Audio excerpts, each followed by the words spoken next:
আসসালামু আলাইকুম এভরিওয়ান। শুভ সকাল সবাইকে। সবার কী অবস্থা? সবাই কেমন আছেন?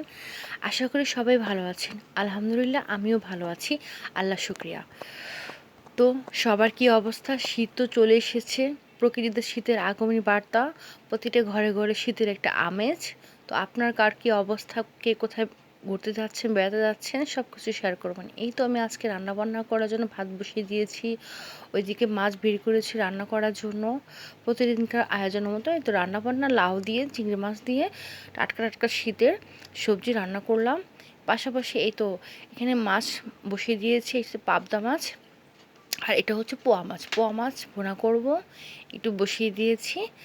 এরপর হচ্ছে ওই লাউ চিংড়ি মাছটা রান্না করব। চিংড়ি মাছটা একটু ভুনা ভুনা করে নিয়েছি।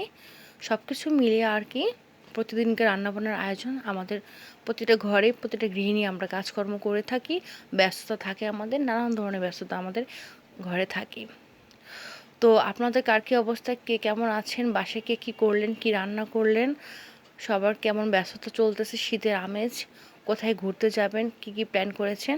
অবশ্যই সব কিছু জানাবেন। আর আমার যদি ভালো লাগে আমার পেজটা অবশ্যই লাইক, কমেন্ট এবং শেয়ার করবেন। এই যে এখানে কিন্তু চালটা সিদ্ধ করেছি সেগুলো দিয়ে আচার বানানোর জন্য। চালটা আচার কার কার ভালো লাগে অবশ্যই কমেন্টে জানাবেন। সব কিছু ক্লিয়ার করে কুটে কাটে পরিষ্কার করে নিয়ে তারপর আচারটা বানাবো। ভালো থাকবেন সবাই। আল্লাহ হাফেজ।